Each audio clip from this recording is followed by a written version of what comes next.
Hi everyone, I'm Josie. I'm 51 and I'm from Melbourne. I was a broken person really. I didn't know what the future held. I didn't know if it was ever going to get better, to be honest. So I sort of decided to do some work and find out what was going on in my head. I'd come from a 20-year marriage and I thought it was this wonderful, perfect marriage, and life was really, really good. Overseas holidays, interstate holidays, beautiful house, nice car, good jobs. I never ever worried that anything was going to go wrong with my marriage. I really didn't. I thought that I was one of the blessed ones, I was going to get the happy ever after. So that came as a bit of a shock to me when my husband at the time decided that he wanted out. So to be honest, we were packing to go on a family holiday. Bang, I got this news that he'd had an affair and he wanted out, and my whole world came crashing down. I just couldn't understand it. I didn't understand why. I didn't understand any of it. Like, there was no conversation about our marriage being in trouble. I always thought that obviously when people separate or divorce, it leads up to that, they've had discussed it, they've tried to work on things, and then all of a sudden it comes crashing down. Mine wasn't like that at all. We had what I thought was a really happy marriage. I was baffled, honestly. I didn't know where to start. I had two beautiful girls that I had to take care of as well. I'd actually had a really good job a couple of years earlier where I earned a lot of money, but we had made a decision as a couple that it was time for me to maybe take a step back and enjoy life a little bit more. So I got a job where I earned a lot less money. So that obviously now became a big issue for me, because I was thinking, oh my goodness, like, how am I going to survive? The girls through private schools and all that sort of stuff. And all the other emotional stuff as well. Like, we were going to be grandparents together, and we were going to grow old together, and we were going to travel more, and all that stuff that it was planned and it was going to go ahead, all that stuff just in that second is just all destroyed. For about 3 years, I reckon, I just tried to keep going. I put the wheels in motion. I tried to just do the best I could. Lots and lots and lots and lots of tears. Couldn't even have a conversation with people, to be honest. It always led to just a flood of tears. Lots of fear, I guess. A lot of fear. But I didn't know where to start. Like, where do you start? After a while, everyone's supportive, but then there comes a time where they just go, you know what? Get over it. How do you get over it? How do you get over something that was so important to you? I threw myself into my job, worked extremely long hours. I took a job an hour plus away from home. It was so funny, because when I was thinking about it the other day, it was like an hour of crying in the morning, get to work, all good, get back in the car, an hour crying all the way home. So yeah, it was just like craziness. You just put the wheels in motion. I guess the biggest change for me was my daughter Steph, my little one. She came up to me one day and she said, "Mum, I lost Dad and I can't lose you." And that really made me think about what they were seeing, how I was behaving. I was supposed to be their support. They were actually my support. I feel bad for now, but at the time, that's the tools I had. I didn't have any other tools, and that was what I relied on. My family were fantastic as well. My sister would call me literally every day, so she was great. But again, like I said, 3 years, at some stage, you've just got to go, let it go. I guess I sort of thought to myself, I've got so much life ahead of me. I don't want to be stuck in this rut. I want to move on, but how do I move on? I'd made some stupid decisions. I regret that. It was part of my growing, I guess, and part of me learning. I sort of fumbled through the rest of the year, and come January, I just went, enough. I need to do something. Now, I'm a different person. I'm actually the true version of myself. Someone I've tried to be for so many years, but always was like, I can't say that, I can't do that, I can't act like that.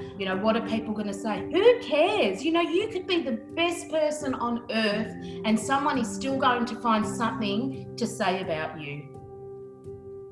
But it wasn't just about my marriage. There was things that I'd pushed down traumas in my life that I didn't want to deal with. You know, my weight had always been an issue for all of my life. So I used to laugh it off and push it down, but it was hurtful, you know, when uncles or aunties used to comment in front of groups of people, or when you used to get teased on the school bus on the way to school. They were things that I pushed down, and I had to bring those up and go, you know what, bring them up, deal with them. There was also another trauma that I experienced that I've never told anyone about that I had to deal with as well. And I did. It was great.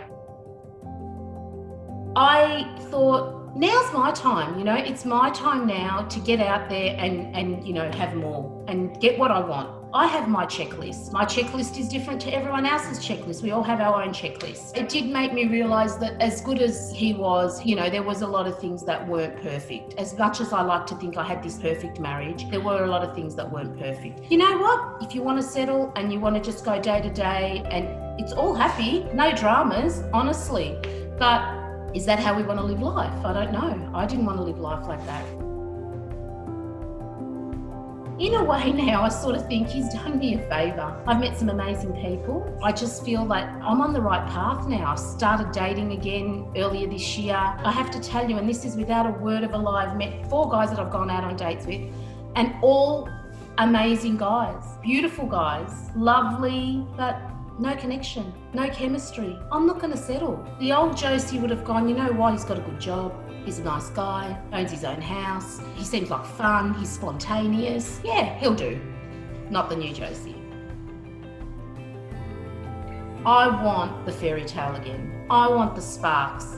I want a guy that makes me want to talk to him, makes me want to be with him, makes me want to do everything with him. As much as I also want my own life, because I want to live my own life as well, but I want to come together with a partner that's going to be amazing. But one of the other big things that I learned too is that I think I always relied on a lot of people to bring me happiness. And it came to a point where I thought to myself, you've got to make your own happiness. Happiness is up to you. It's not up to anybody else. You can't expect someone to come into your life and make you happy if you're not happy. If you're already not happy about certain things in your life, how are they going to fix that? That's not their job to fix.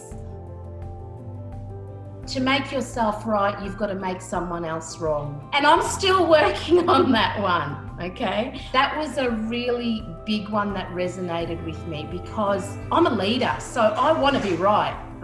You know what? Everybody's entitled to their opinion. Like if they say that this is how they see it, that's great. That's how they see it. I don't have to agree with them. And like I said, that's probably something I'm still working on because I can also be quite reactive and it's hard to change 50 years of that habit. So whereas now I'm trying to go, no, breathe, think about it.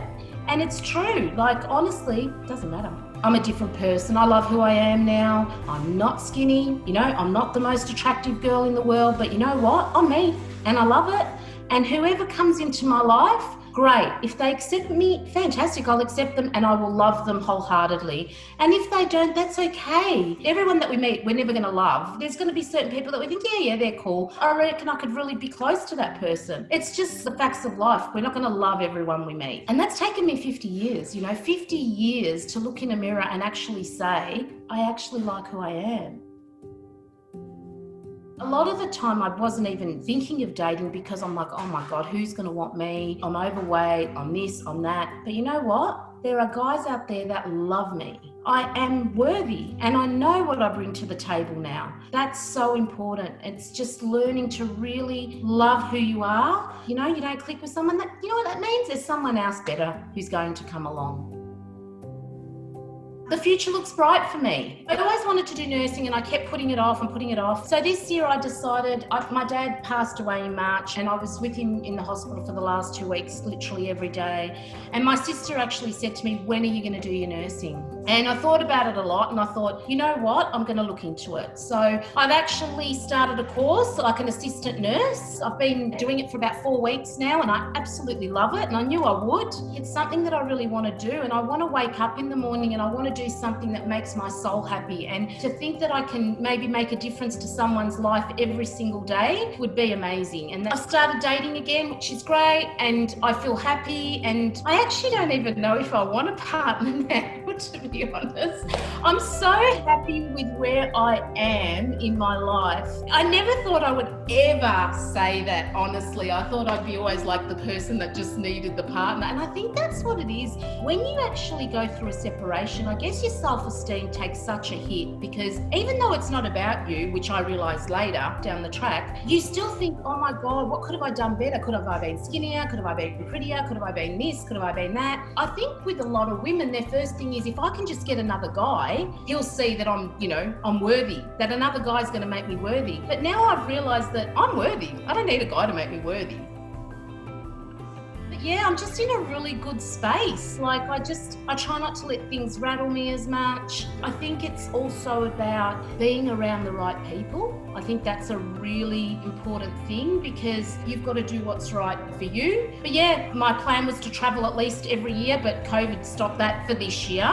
But definitely that will happen again. Definitely more about being healthier as we're getting older. But yeah, just feeling like I'm where I need to be. And that's the most important thing.